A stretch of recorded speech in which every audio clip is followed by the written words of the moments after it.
Welcome, Phillip Mountrose. How are you? Very good. Good to be with you, Robert. Thanks for inviting me. Yeah, really have an interesting topic that I really want to explore. So, tell me, how are you an ordinary visionary? Well, the way I define it, and it's sort of based on, oddly enough, a formula that seems to work well, is I use my gifts and talents to help the world become a more prosperous, collaborative, creative place. So, and my gifts and skills involve coaching and healing and writing, even some channeling. So, how did you come to that formulation of what you do, and how long have you been on that path? Well, I am getting along in age, uh, and probably like a lot of people watching this.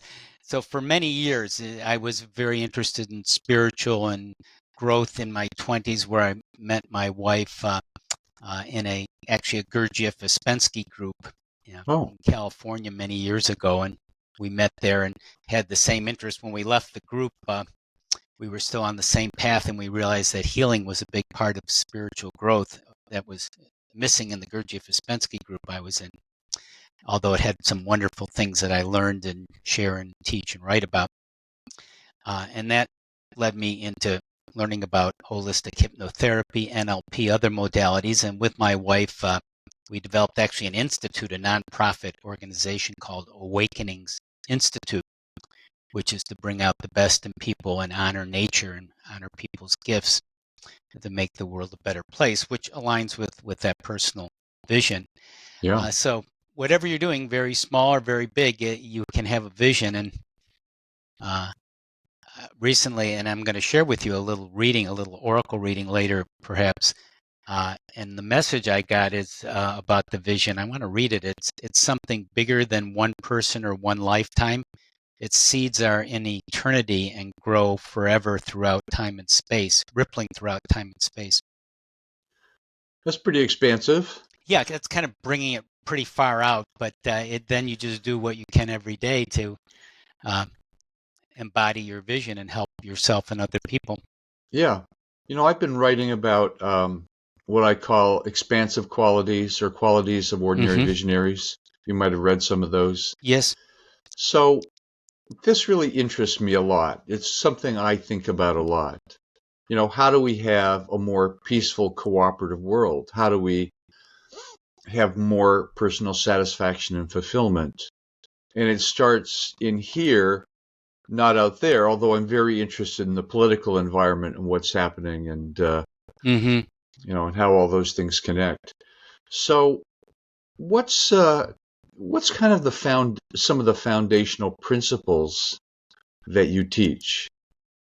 I'd say the first one is what you alluded to, was connecting with the heart, opening the heart and seeing things more from the inside out, and then connecting that with your outer reality. And that's something, as we know, we're not taught that. And just to survive and growing up, we're taught to follow authorities, follow our parents, our teachers, the government, and so forth. And that can, after a certain point, that can only take you so far, and you realize you're not really following your heart or your truth. You don't even know what it is at first.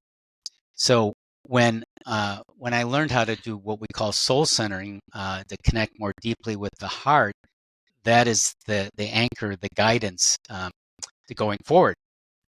Um, So, what do you mean by soul centering? And what mhm, does it mean to connect with the heart? See, the problem with right. all of these words is you have specific definitions from them, and I want to sort of dig those out because it can all sound very airy-fairy for some Yes, it can. people, right? And yet some people, you've been working on this for a long time, many, many years. And so what do you mean connecting with the heart and connecting with your soul center? Well, we have processes and practices which I can share one or two with you. So it becomes experiential, and the more you do that, to connect with that awareness, the more it becomes part of your everyday uh, experience. So you're not just seeing and following things from authorities and what you have to do, and a certain amount of life is maintenance. But you have this, well, here's where I'm going. This makes sense in the context of what I'm here to do and what I feel, even your soul's plan, something sort of beyond what we're here, which is kind of a big idea. But if you think that there's something bigger about you, and maybe what we're doing here is just a small part of who we really are, acting this out, like just a fragment of it. But let me give it something practical, Robert, and for the viewers to experience this. And this is maybe one of the simplest ways of doing it, to get this big picture. If you just breathe and relax for a moment. And as you're breathing and relax, you can imagine yourself rising up, and you can sense or see that. And just imagine going to a wonderful mountain or a lofty area. Just go to a beautiful place where maybe there's a panoramic view. You get a sense of everything around you. You feel connected to everything and everyone. You're in this wonderful, larger space. And from that space, you just get a sense of what it's like. Maybe there's a message. Maybe there's a color. Maybe there's something from there that can send you into your reality down here if you're having a challenge or a struggle. And from there, you can connect with you're connecting with your soul and higher beings. You can bring them easily into you. And you breathe that into your heart, and you come back down, and you just feel grounded in your seat where you are now. So it's just a shift of, oh, wow, I am part of something larger, and that can guide me. And you can get messages there. And if you have a problem or an issue, you can address that. So if you're having a fear, when you go back to that mountaintop or that lofty place, what is it like from there, that fear you're having now? Yeah. Let me give you an example, maybe to pan it out more. Sure. One of our, I think she was a student or a client, her situation was she had a challenge with her brother. There was a lot of kind of power battles. He would sort of complain of situations but never take any action to correct them. Sound familiar? That kind of pattern, which was very frustrating, because in other words, if she would try to suggest something, then he would criticize her and kind of yell back at her, even though he was sort of seemingly saying, I need help. Okay, so that was the issue. Yeah. So she goes to her mountaintop, and it's different for different people, but there is a common themes to it. And she gets a wonderful, expansive feeling, and she gets a message, and she sees a dove going into her heart. She feels a dove in her heart. And she sends that dove in her heart back to her struggling self, or self that was conflicted with her brother. Okay, so that's a process. It wasn't very long. And then afterwards, so then what happens? Okay, that sounds interesting. Maybe that sounds very obscure. Right. Although perhaps you're picking up something now as I share it. And then afterwards, her relationship with her brother changed quite a bit. She wasn't triggered. She wasn't reacted, because she had this more grounded, peaceful place in her heart. That's the key, isn't it? We'd love everyone else to change. Right. If only my wife, my husband, my kids, my father, my mother would be this way. But you're taking it back to a larger perspective of yourself, and finding that calm, peaceful, loving place. So she's talking to her brother, and he answers in the same way, and then it's like that's all included, as opposed to, I wish he hadn't answered like that. Reacting, triggered, yeah. Right. So that's good. Yeah, the mountain I saw was a mountain in Hawaii, on Kauai. Yes. Looking over the taro fields. I don't know if you've ever been there, but it's really, really beautiful. Mm-hmm. So green, and big hills, and yeah. Yeah, even as you talk and speak about it, it has that energy about it. And the more you do it, it becomes very tangible and practical. And in fact, that's one part of going back to the ordinary visionaries, and my mission, and my wife, who's my partner in Awakenings Institute, is to bring heaven down to earth, or to bring the spiritual into the practical everyday world. How to do this regularly, so it's not just something sort of abstract and philosophical. Well, I think we often see spirituality as escaping from this world. Right. But, we have a body, we have a mind, we have feelings, we have our life circumstances. And escaping, we got a drug for that, right? Right. Or several drugs. We have lots of things to escape. Mm-hmm. A lot of Yeah. escape routes. So, how I don't know if people, often people, I just want to get away from my circumstances, but every day we wake up and there our circumstances are. So we want to find peace, some kind of peace or connectedness in our current circumstances. And, but we always want to be working on the damn circumstances. And of course, when we're more peaceful, I found Mm-hmm. that I can work on my circumstances, and it unfolds naturally. I just do things, I write things, I clean up things. I was thinking of, I made my dog food for my dogs yesterday, and I had such a joyful process doing that yesterday.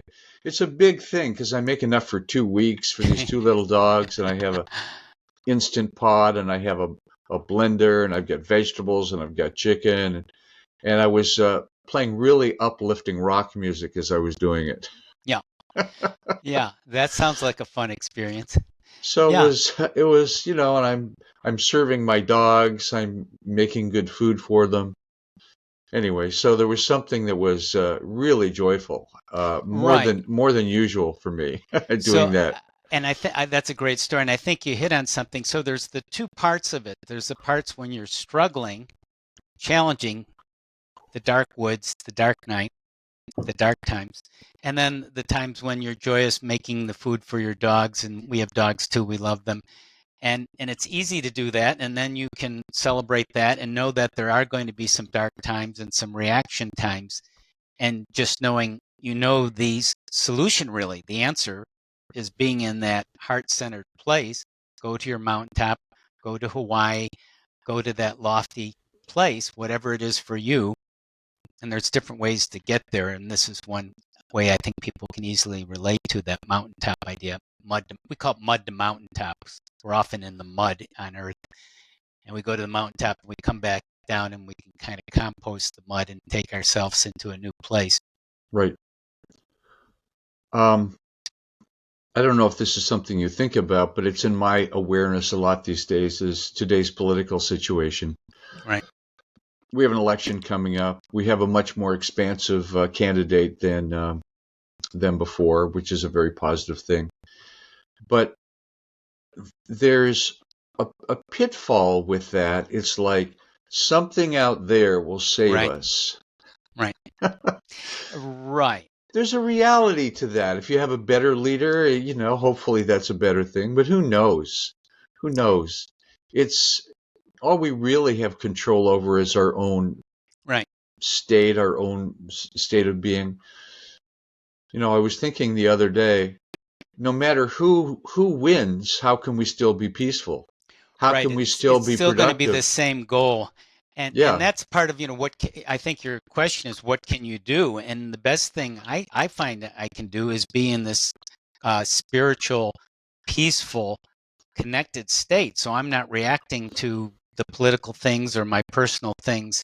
That's the best I can do. And some people have roles that are more political in nature or more activist kind of roles. Mine is to help people spiritually connect with their deeper self and their purpose. Right. And if that takes them into politics, or that takes them into health, or wherever that's taking them, that's individual and part of their soul's plan. Yeah.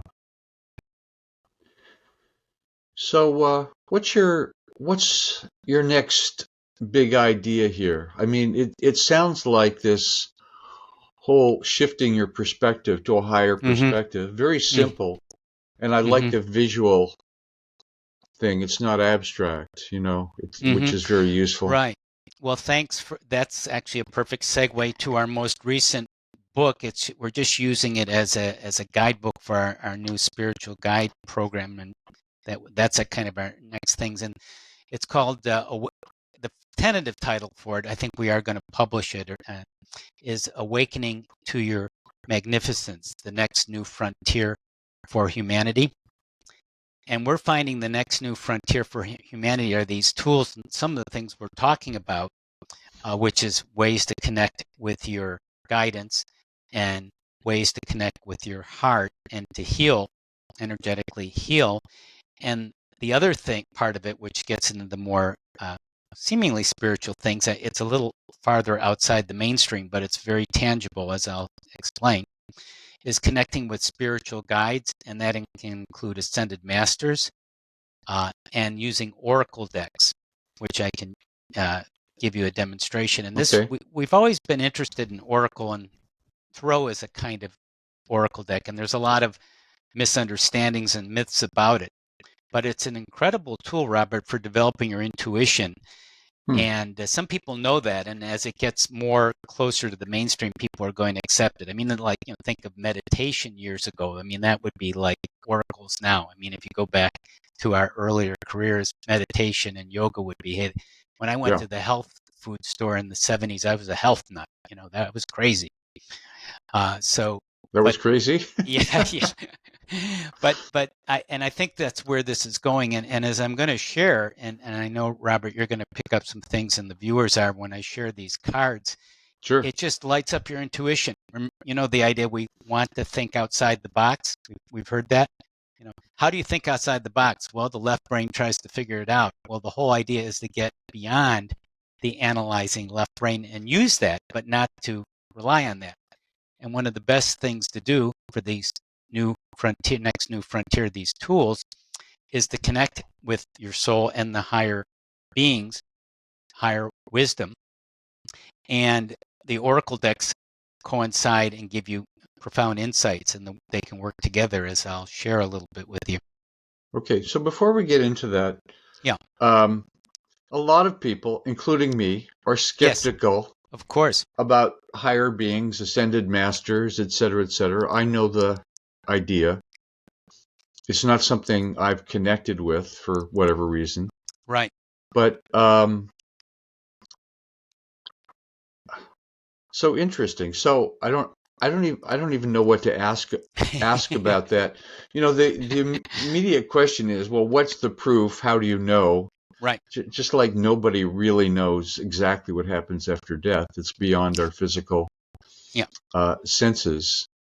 But it's obviously that we have higher functioning, that we have possibly higher states of consciousness and awareness. We're tuned into things sometimes one part of the day much different than another part of the day. Mm-hmm. Just like I was tuned into something very joyful yesterday, making my damn dog food, Mm-hmm. Where in the Right. evening when I'm tired, it's like, I notice negative thoughts are coming in. So I Sure. don't. So what can you say about these? And I just did another interview with someone who does channeling just a few days ago. So Right. Okay. um, Yeah. I find So it interesting, but I've never found a way to really relate to that because it seemed I had to believe something that was beyond my experience. right. And it seems very strange. And I've just been able to channel beings for many years. It's not something that I do as my main focus. I just use it as another tool. And that's not something you have to do. You can just get messages. Just when you get a message out of the blue, wherever you call. And when we're talking about masters, we're talking about beings that people know. That can be Buddha, Mother Mary, Jesus, Saint Germain, El Morya, uh, Mary Magdalene, Kuan Yin, Saint Germain, and the list goes on. And basically, the idea behind it is these are people who were on Earth, who had a certain level of mastery, where they didn't need to reincarnate anymore, and they're still there as consciousness, just from a different place. And you can connect with them in different ways through journaling or messaging. You don't have to be a channel for them, just to connect with their energy and receive energy, just like when you went to the mountaintop and you received that energy a few minutes ago. And you could meet some of these masters on the mountaintop. Just, I mean, this, you might find this funny, but I've connected with those beings through ChatGPT. Sure. So I ask, what would X wise person say about this? And it has access to all the writings and Mm-hmm. of Mm-hmm. those things. And sometimes it's just amazing. Right. It is. But I wouldn't say it's channeling a spirit, but it's tapping into the knowledge of those beings. So Right. really Where there's interesting. Shakespeare, there's more in heaven, between heaven and hell, than's dreamt of in your philosophy. We just have to be somewhat humble, I think, from this, Yeah, yeah, and just see if it makes sense, if it resonates, because it isn't something in many cases that science can prove yet. It's getting there because it's something beyond science. It uses science. yeah. Um, so just to be open to it. So we like to make it practical. It's not that you have to necessarily believe in anything. You just experience it and see what it's like for you. And the masters, you can use them as a guidance of some kind of situation. An ordinary visionary, you can find a master and connect with them and get a message and see if it resonates. I have another deck here. I have an oracle reading. It has a group of masters here. Huh. And if I picked an oracle deck from a card, this is another kind of deck around themes around masters, since we're talking about it.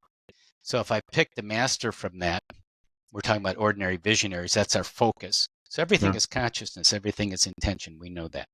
So now the intention, this seems very strange, and it still is strange to me and my wife, who've done it for years now and do it daily, but you'll see how it works. So I you pick them. randomly pick a card. It seems random, and I don't understand how it works. It's something beyond me. It's actually outside the box, Robert. But it's always the card you pick is the card you pick. And I don't know if you've heard, this was in Yogananda's work, Yeah, I know that, Babaji. autobiography, and this was one of his masters that he followed. His name is Babaji, Avatar Babaji. Yeah. And there are many people today who have connected with him on different levels.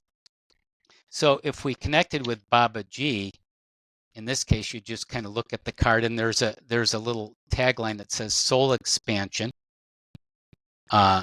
Your consciousness is expanding. You understand the connection between all things. That's the tagline. So before I get into a sense, and I'm going to do a little reading on it, a little mini reading right now, since we're in this moment. Are you picking up anything, Robert? If you just open it. We're talking about ordinary visionaries, and we see Babaji's image for soul expansion, connecting with all things is the tagline. Well, I just get from the picture there's someone that's just very clear there and present. Yeah, good. So let's take it one more step. Let me see what I can pick up. So let's see, Babaji. Yes, very good, Robert. When you are clear, things do become present. You go into the presence of the now. And from that place, everything unfolds to you. And as much as you can stay in this now, you can experience your life more fully in a higher dimension, in a greater expanse, in a fuller awareness. And as you do that, you can take it in and just go with it, enjoy it. Just take your time. It's expansive. You're going wherever you need to go, and you're there now from moment to moment. Enjoy this journey now.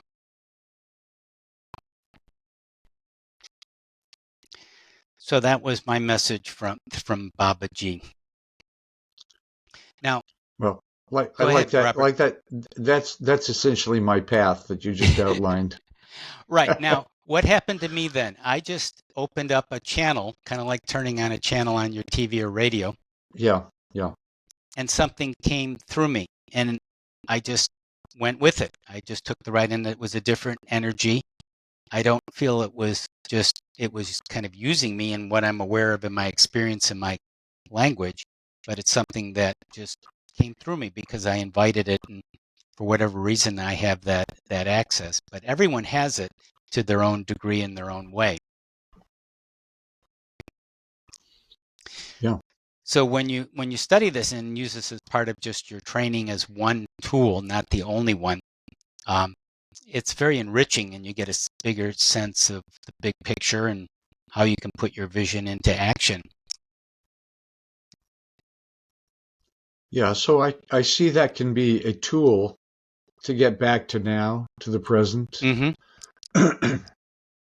Because these are beings who have mastered this reality. In other words, they've kind of figured out a lot of the Yeah. potholes and the challenges and the Well, reacting to things at least sufficiently enough.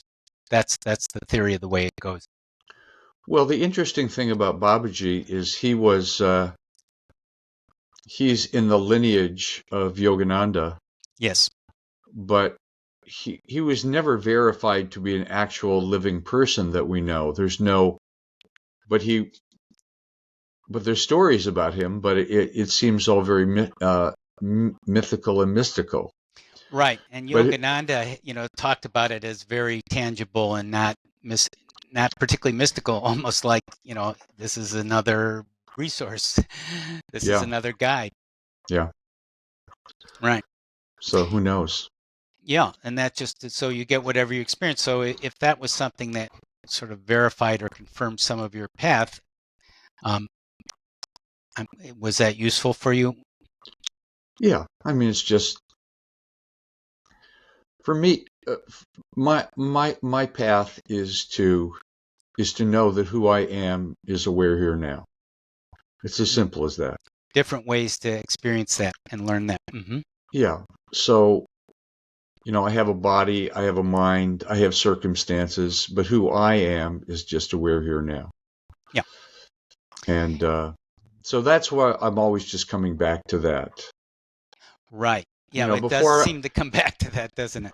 it's like it's so easy to be scattered and, we Mm-hmm. have we can't stop our minds completely. Maybe some people No. can. Yeah, they keep chattering. Yeah. And so for me, spirituality is very simple in a way. It's not some highfalutin state. It's just the nowness of things, Mm-hmm. and that's accessible all the time. Mm-hmm. Although we get lost, We we do. get pulled down into negativity and concerns and worries, and what Oh, about yes. this isms, and why didn't they do that, and if only Trump had never been president. Right. Yeah. And Whatever. and when we go there, that is a signal, an alarm. Hey, I'm not, you know, there's something you don't like about an external reality, and that makes sense. But what you can do about it is sort of the same answer again. Yeah. To return to the present and see what you can do in this moment now, Yeah. but instead of reacting and worrying. Yeah. Yeah, it's a continual thing, and I find, Robert, in just when we're this part of this new tools for the new frontier of humanity, that when you do these readings, they're a combination of either confirming things or sometimes a revelation of things that seem, just completely unbelievable. Of connecting with past lifetimes of different beings you're connected with and so forth that seem like no way. I don't. Why is this being presented to you? And if it makes sense in your reality, well, just to give you an example, one time I did one of these, and I connected with Merlin, the magician. So Merlin is who had different incarnations, as the theory goes. So I'm connecting with him, and sometimes my wife and I do this. We sort of question, like, is this just a hallucination or what? So I Right. said, well, how can I confirm, your existence, or this is authentic this transcription, whatever I'm receiving from you. He goes, well, I was there throughout different people in history, like William Blake and others. He mentioned a few others that I came to and I helped, and I communicated with them too, and I had some other insights from him, kind of like the Babaji reading and so forth, whatever. Right. Okay, so I go back and I say, I'm going to look that up, so I Google search William Blake and Merlin. And it turns out that William Blake wrote a poem about Merlin and did etchings about Merlin. So that was a pretty good confirmation. And we've done this. We sometimes go to the internet to just, when these things seem a little too far out, or to us, and we're just saying, are we just making this up?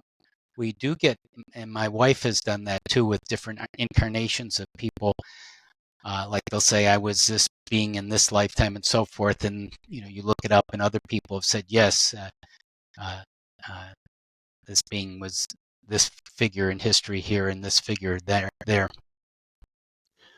Isn't there a bit of a pitfall into,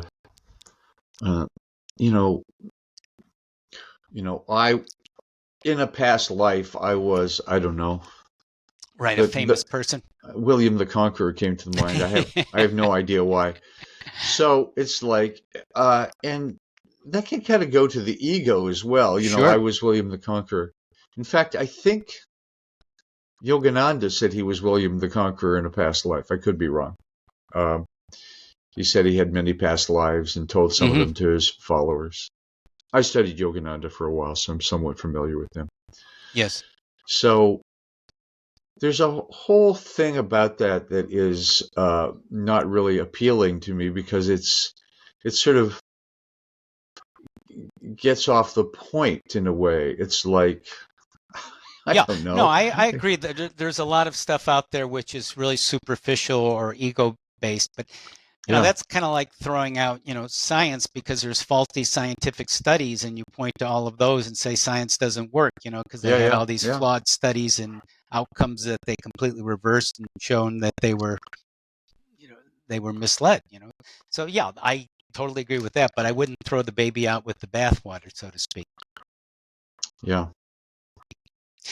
And maybe we do also do a lot just on holistic coaching and healing and processes, and getting to the different levels of things, because there's that soul level when there's healing done, that there's usually something in the heart we talked about that's blocking your heart. And one of the things that's a nice process that we teach and do with people is we call it the holistic process. So whatever issue you're having, generally speaking, is connecting on different levels at once. So we're just usually reacting and saying, I'm angry, I'm afraid, I have this physical discomfort or illness or injury, because that's how it often shows up when we finally become aware of it. But actually, there's things going on in our mental thinking, our mental body, and our heart, our heart body, our spiritual body. And I could kind of take you, I can give you an example or do something with you if you want me to show you how this would play out. Well, let me give you a quick example, and if you want me to run through one with you, I can what do run we have through to lose here? Yeah, right. I can run through a quick one with you too, if you want to do a little mini healing, a little mini clarity. Sure. Okay. Yeah. Sure.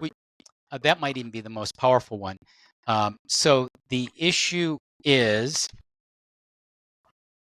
the thing that's a little troublesome for you is. Do you want me to say it out loud or to myself? Yeah, do you mind saying it? Do you mind sharing it?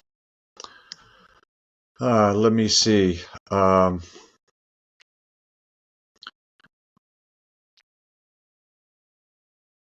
it can be something small. Well, I'm going to say conflicts with my wife. Okay. So when we do healing, there's often a general thing. So conflicts means there's X number of conflicts. But to do the healing, you actually have to focus. You have to narrow before we start on one conflict, and actually even one time. So there was one time you were having this particular conflict. Do you remember that? Yeah. Okay. Do you want to? Do you? It's fine if you don't want to. You want to just give just a reference to it, I was blank blank, or not, or just leave it there? Let's just leave it there. Okay, yeah, I understand that. I respect that. So there was this conflict with your wife one time, right? Yeah. And when you're focusing on that conflict, what's it like in your body now as you focus on it? This is the physical level. Go ahead. Um, um, yeah, I think more emotional. I'm annoyed. Okay. Um, Annoyed, that's a feeling level. Okay, that's yeah. good. That's part of it. So when you're feeling annoyed, what's that like in your body when you're feeling annoyed? Like that. It's funny that I'm not really very tuned into that. Yeah. Um, If you were tuned in, what would it be? well, rigid comes to mind. Yeah. Just any part of your body, or just generally rigid? Well, I think of my face like, Yeah, kind of, what is that, squinting kind of thing, or tension? yeah, Gotcha. And when you were annoyed, 1 out of 10, 10 being totally annoyed, how annoyed for this particular incident? oh, 7. Okay. And when you're in that annoyed state, what is the world like? How do you view the world when you're annoyed, you're squinting, you have some rigidity in your body? What's the world like to you just right in that moment? How does the world seem or look? Well, it seems wrong or off, Mm-hmm. not okay. Okay. How is it off? Things are disorganized and messy. Okay, got it. And when things are disorganized and messy in this particular situation, Robert, you're annoyed, body's rigid, things are off. What's it? What do you say to yourself? How do you judge yourself in that particular moment when things seem to be off? You say to yourself that you're, Well, I'm not judging myself, I'm judging her. yeah. And what's the judgment? I wish she would, Yeah. X. And what does that say about you when you are annoyed and trying to say that to her, or wanting to say that to her? What does that say about you in that moment? I'm not accepting. Okay. Okay. I know that was, thanks for doing that. I know that was slightly uncomfortable, but and we haven't finished the healing part. That was just analyzing. So that's Okay. how it's playing out in your body. And when we know that, then when we do this little healing coming up, then we can go back and see if it's changed. That was the beginning part of the holistic process, we Okay. call it. Okay. And we sometimes do it with the EFT tapping, a holistic version, which I know you're familiar with. Many people are, the emotional freedom techniques, and we've written books on that and use that as a healing tool. It's very Hmm. good, pretty easy to do. So we can say we're going to do a couple things here, and it'll just take a minute or two. Even though part of me feels annoyed about this situation, I want to get the right affirmation. Is that correct? Yeah. And then the second part can be either I love and accept myself, or I know anything is possible and miracles are happening now. That's a little bit more of the we call miracle reframe. Do you like anything is possible, or and miracles are happening now, or I love and accept myself, or both, or something else? For me, it's more Go ahead. things are okay the way they are. Perfect. Yeah, that works. That works too. I like that. So we tap the side of the hand and just say, even though part of me is annoyed by this situation, I know things are okay. You said things are okay, and the workout, was that the second part? Yeah, things are okay just the way they are. Just the way they are. Mm-hmm. Yeah, good. So you tap and say that. You can say it louder to yourself, even though part of me is annoyed by this. Things are okay, just the way they are. Okay. So then we just do the tapping. These are balancing the energy circuits. You just tap the top of your head. Sure.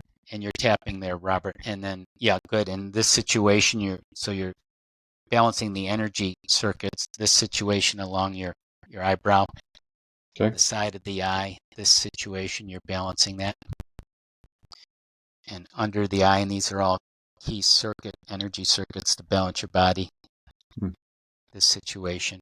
And under the nose, this situation. And the chin, this situation.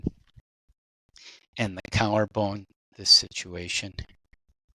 I learned this years ago. I forgot about and it. we're gonna, okay, and under the arms, there's just 7 key tapping points or touching points in your breathing. And the last part we call the reset process is just 2 parts.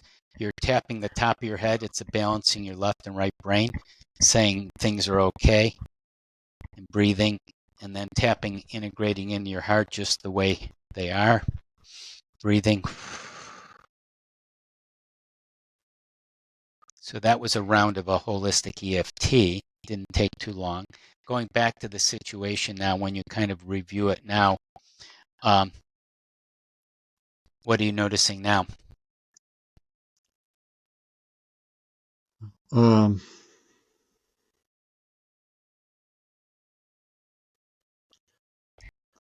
well, How are you I'm feeling about not the sure how to situation? talk about this. I'm okay with it. I mean, Mm-hmm. I, What kind I, of feeling do you have about it? well, I'm just okay the way things are. How does that You feel? know, it feels good. Okay. So I you mean, went from feeling annoying to feeling good. yeah. Okay. And what's the world like when you're feeling good like that and things are okay? How does the world seem then?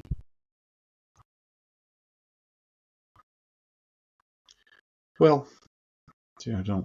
The words are hard to find. That's okay.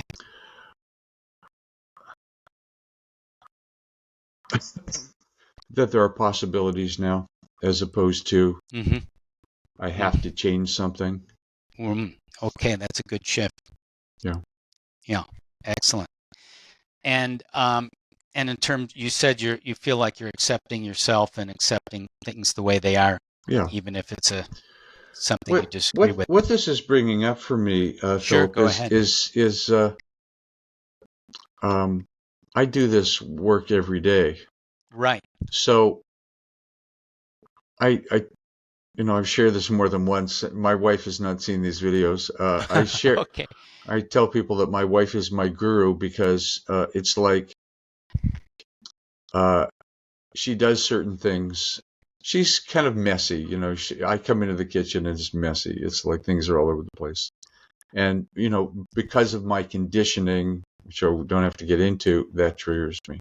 Mm-hmm. So the opportunity is every time that happens is to just come back to center, to who I am. Mm-hmm. How- It can be a So it, positive trigger then.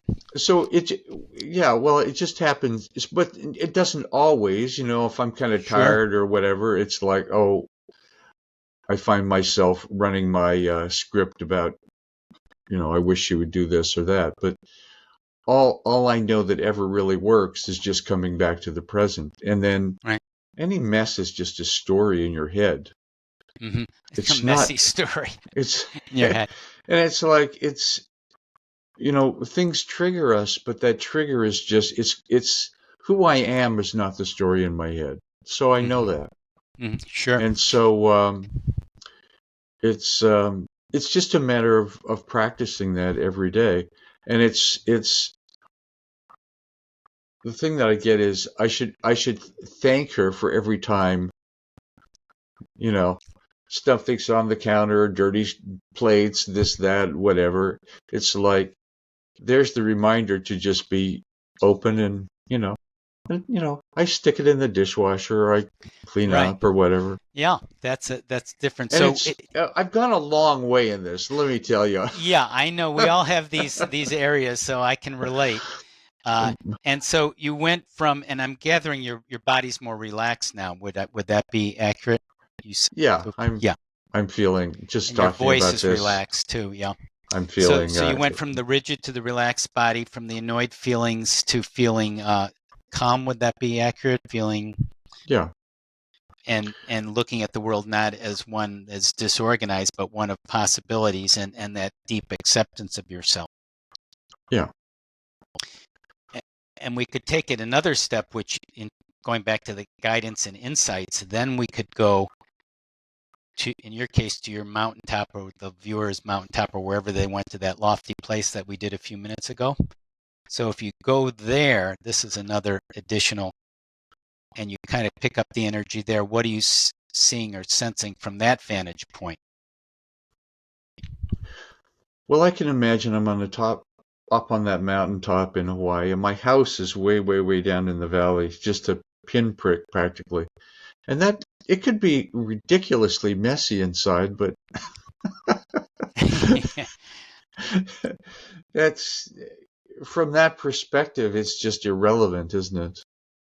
Mm-hmm. You know, Yeah. So that what's irrelevant that the house is messy inside because I can't see it, I can't experience it. from that place? Mm-hmm. Yeah, from that place, it's just here I am on the mountaintop, aware, okay, alive. Mm-hmm. You know, so I like those messages. I'm okay. I'm alive. They're very simple, but often the messages from your higher self, or your soul, whatever we're calling this, or even the messages from you can connect with Babaji or whoever up there, get a message from him, or another higher being as another insight, another way of understanding this. yeah. Yeah. So that's a couple of the tools that we, talking about different tools to use. Yeah, it's fascinating. There's, it seems always to come back to something more essential, more real. Mm-hmm. And what's more real than I'm just here now? Right. And when we're here now, we're in this very vast space. We're actually in a place of higher dimensions because it's all coming together, all these higher awarenesses right now, Right. in this moment. So it's not just very linear and analytical and what we've been conditioned. Yeah, well, it's beyond reaction. It's beyond physicality. Mm-hmm. It's beyond emotions. Mm-hmm. So Mm-hmm. there's really no words for it. You use words, we're here now, but those are just words representing something. I was hearing an audio about Rudolf Steiner, the brilliant physician and philosopher in the early 1900s in Europe, and Yeah. his philosophy of freedom was really following your creative impulses and to open your heart. He said everything else you're just obeying conditioning, what you have to do, what you've been told to do.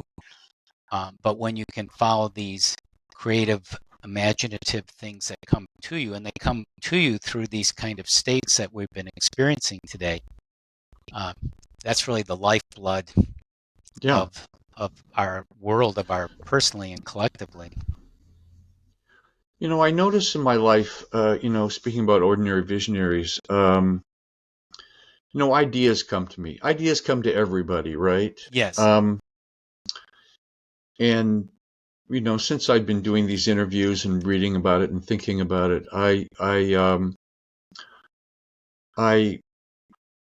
try not to get beyond where I am. That but I have Mm-hmm. I have an idea. For instance, what was I doing?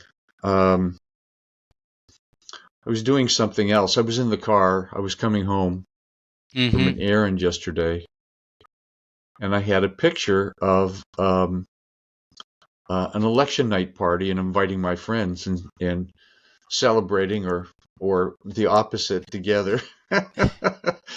And so the visual just came, and so I came and sat down on my computer, and I created an AI image of a house in the woods, which is where we are, and people gathering, and then the words just came, and then I asked ChatGPT to create a little thing, and it created a perfect thing, and so and it totally effortless. Right. In fact, is it around here? Yeah, that's considered flow, right? Peak experiences, the effortless, the effort that's effortless. Yeah, and I wouldn't even think of it as a peak experience, but it's a place where it's not effortful. Oh, right. I got to do it. oh, what will my wife think about this? And I thought, well, she always has some argument about something I want to do, which she did. She said, oh, you're going to invite the whole neighborhood? No, just our friends. Oh, well, let me think about it. Hmm. So, so there's things that we have a vision, and then we move into action. Hmm. And but the for me the pivotal point is it's something that makes a difference. It's not just for my ego. It's something Right. that would uplift, inspire. Because I felt really inspired about Kamala Harris and the election. And Yes. sorry for any people that are Trump Yes. fans No, here, I can relate to that. but and it's just we see this outpouring around the world, all these people on phone lines raising millions of dollars in a few hours. It's like, whoa, this is really interesting. Like, Hmm. so moving towards that kind of energy. And I see that that's possible, like a lot. I don't know if it's possible all the time because we have routine things we have to do, and Right. but it seems that the condition, our natural condition, is joyful. Hmm. It's expansive. Hmm. Um, and just the things that can come out of that are kind of miraculous and really fun. They are. And I think as more people open their hearts, and that's that next new path of humanity, uh, we're not so conditioned in following what we've been told to do and what we really want to do. Yeah. Well, it should be this way. And what if I fail? I did a Mhm. lot of work on beliefs with the Byron Katie process years ago. Right. I just took every belief I had about everything and I went through the Right. process. Is that true? Is that true? Is that true? I can't do this, or this is impossible, or I'm not able, all these kinds of things. And those are almost like negative spirits attaching to us. They're just thoughts, essentially. Right. But they're connected to past experiences and fears, and this happened before. And so we're so careful about things.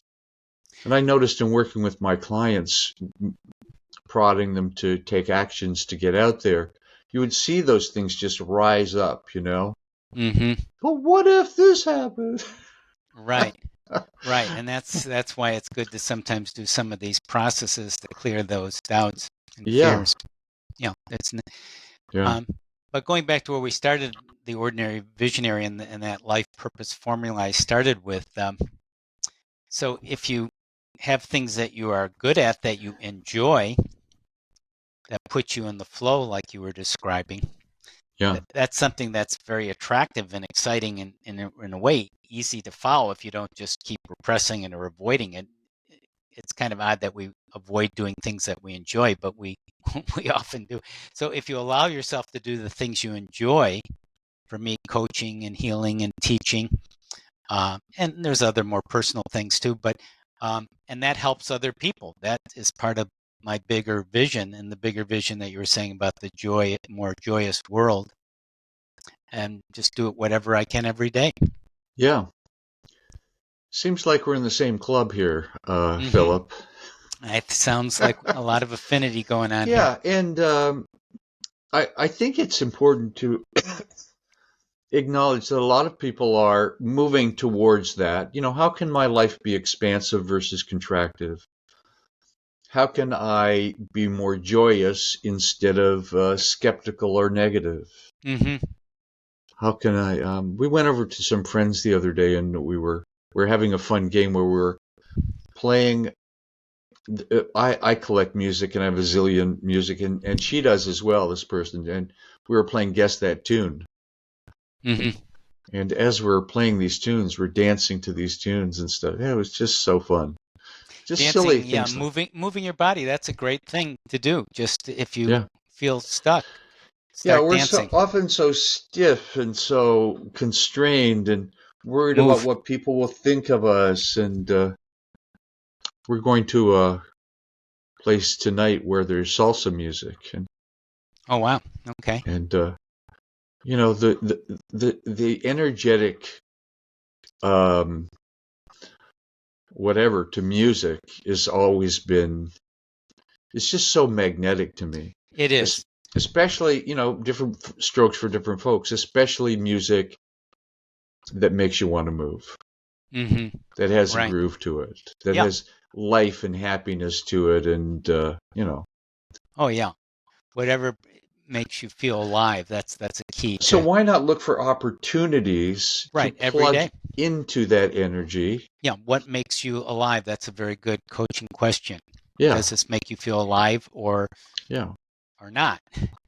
And you're either And, living and when I was a school teacher many years ago, it came to a certain point. I enjoyed that as an educator in the classroom, but it became kind of what is the law of diminishing returns. It just didn't have a lot of, I can't wait to get to the classroom. It's just like kind of, I can do it fine, but then when I wanted to teach, say, more spiritual and holistic healing and coaching things, that was very exciting to me, and to learn how to do the soul centering and holistic hypnotherapy, and we have a spiritual kinesiology, a healing system. So all these things, like, wow, now I'm really excited. This is what I really enjoy. And I think when we yeah, started off, I would do it without being paid because it was just enjoyable, and eventually I did get paid. yeah, that's great. So at the beginning of this, you had three cards. You'd done a kind of a Oh, reading. Do you want to show those? yeah. Talk about that? We Oracle cards, which is a great way to develop your intuition. There are many, many hundreds and hundreds of decks. You may not realize that around themes. Really? Yeah, there. You It's a go whole to, industry, huh? yeah. Oh, it's a big thing that if you're not aware of it, you would. This is one called the Field Tarot, the Tarot deck, and I Uh-huh. picked three cards, and the cards are based on a spread, a way to do it. And what I did before the show here is take a question, a focus, which is how do you become an ordinary visionary? How can we understand that? So everyone watching this show, I'm doing a reading, not only for myself and you, but for everyone right now, and maybe even out to humanity. So the Okay. middle card is the focus of becoming an ordinary visionary. Bring them up a little higher into your If I can left. get this straight, There you go. and then the card, what you need to know is that Prince of Cups, what you need to know about becoming an ordinary visionary and how to do it. It's another cup card, 9 of Cups. I'll explain that. So the ordinary visionary, this card here, which was the focus card, is the 7 of Discs, and these are related to the elements. So when you start doing this, you learn a lot about nature. They're all based on the elements: earth, air, fire, water. And so the discs means earth. So what does that mean? The 7 of discs has to do with perseverance. And you see those 7 colors in the middle, and they're Yeah. like the chakras, and there are a lot of themes around 7. Mm-hmm. So that's the focus. And here's what I got partly in the focus is about holding a vision. This is becoming an ordinary visionary, seeing what is possible. And that's going to take efforts, continual efforts, and reminding yourself you have a vision. And you need to be patient. Sort of patience is the juice or the fuel that's going to sustain you in your vision.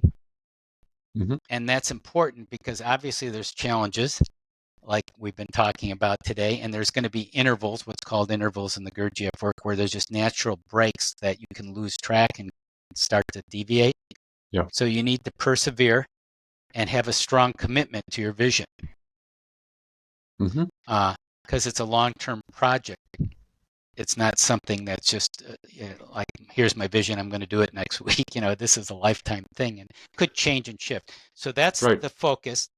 The Okay. next card is what you need to know about it, which is the Prince of Cups. The Prince, there's the Prince of Cups. Yep. Prince is a young energy prince. These are all very symbolic and archetypal. And what that means, since it's cups is the heart suit. And the heart also is water, by the way, an element. So since it's youthful, it's a prince there. And obviously he's meditating. So it's an inner knowing. You have to have an inner knowing about your vision. That means building a confidence, a reliance on it. and that means reflection, maybe doing artwork if you're so inclined, communicating to first yourself, your vision, and then communicating it to others like we're doing now.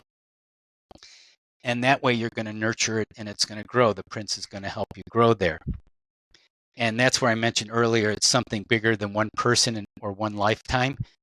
Yep. Its seeds are in eternity and grow forever, rippling throughout time and space. So that's what you need to know. And the last part is, again, the cups, the heart card. It's the 9 of cups. The 9 means ending, 9 number, completion. But you don't really complete your vision. What you do is celebrate all your little completions, maybe a lot of small victories and sometimes some occasional big ones, and appreciate it. It has to do about gratitude, that completion. Gee, look at all you and I and everyone watching this have accomplished in their life, even if you think you haven't, you really have, in the way that's right for you and your soul's plan. So that's that 9 of completion. And with more gratitude, a humble heart, it's going to expand and revise and grow your vision in organic ways as needed. So once you've done that, do you meditate on it? Or, I mean, it's You the can. way you just talking about that gives a depth and richness to your vision, which is interesting. Well, let me take it one more step and turn it over to you. I gave a lot of it, and if I was kind of teaching you or working with you individually, you'd be a certain amount of preparation and conversation. But just from right here, from this just brief connection, what are you picking up from this about ordinary visionaries, from what you're seeing and feeling in the cards? God, I have no idea. It's interesting, Philip. Or what's one thing you're picking up? Yeah. Well, I'm going to give you a yeah, but my yeah, but is I resonate so much more with words than with images. Okay. So when I see an image, sounds for sure, but images, I don't know. Well, let me give you the words for the cards, and maybe just okay. And each card has one word. Okay. This one, which is the focus for your ordinary visionary, is perseverance. Perseverance. Okay. Perseverance, and and that's the focus. And what you need to know about it is introspection. Okay. And how do you do it is fulfillment. So you perseverance, introspection, and fulfillment. So that's another avenue here. Yeah, so I can relate that to my whole vision of doing the ordinary visionary interviews. I mean, the perseverance has just been, I created a system. It's just, I have something together. I do 2 interviews a week. I put 2 up a week. I have processes. I'm organized. And I definitely persevere. Perseverance is, my name is, in the dictionary, perseverance, there's a picture of me. Wow. So, and the meditator is what was that one again? Introspection. Introspection. For your vision. To introspect. Yeah. To So I'm always kind of looking deeper as to what's possible with ordinary visionaries. Just what can it be for other people? I've said my purpose is to inspire people to tap into their own ordinary visionariness. So to see that everyone is an ordinary visionary. A lot of people don't think they are. Right. And yet I think everyone is. That's why I said ordinary, not extraordinary. So it's that sort of inner looking into what it means to be an ordinary visionary. Inner looking, deeper looking. I like those words. Yeah. And what's the word finally, how to do it, how to do your ordinary vision is fulfillment. Well, I can't relate to that at all. I'm only kidding. I mean, I'm the action plan marketing guy, Right. It's a lot about systems and processes and steps and the game of making something work, and then what the next step is. So yeah, so I could see that's a pretty good picture of this whole endeavor of Ordinary Visionaries. It's all there. Pretty good. It's all there in 3 cards, and that's why I'm Yeah, saying every yeah, day I have that kind of astounding realizations. Things usually when I do this, and my wife, you'd say, well, I just randomly drew those things. How could they possibly be so meaningful? But it's synchronous. Remember I said thinking outside the box and yeah, developing your intuition, which is thinking outside your box, like Rudolf Steiner was saying years ago, centuries ago. yeah. So when you do that, when you shuffle the cards, I assume, and then Yeah, you deal right. them from the top, and is the first one the middle one? Well, I just you can do it any way you want. You can spread them out and Yeah, pick one just by, you can sometimes get a feeling, and this all develops your intuition. sure. Intuition is like building your physical body. So if you Yeah, want to build your physical muscles, you need your muscles to build them, and it builds your muscles. If you yeah. want to build your intuition, you need your intuition to build your intuition. So you start to become more and more intuitive. So you would look at a card, one would have a call to you. This is one way of doing it. You could spread them out, or you could shuffle them. You could Although pick one they're from the top, or identical, anyway. they're All the identical, backs are, yeah, all the but backs are the same. nevertheless, They're okay. always all the same, just like a regular card deck. So whatever comes comes. Yeah, and then there's pictures of whatever comes, when you pull them. Yeah, yeah, Yeah. yeah. What's the name of And that particular deck? that's the Field Tarot. I thought that might be a good one for this show and just the viewers. It's, Hannah it's very Elizabeth modern compared to the Forfan. Yeah, it's very modern. what's the most famous old one? The Weight Rider one is often the most famous one that that's the one that people often refer to, that have those kind of classic ancient looks to them. Yeah, interesting. So, to sum it all up, To answer all the problems of the universe.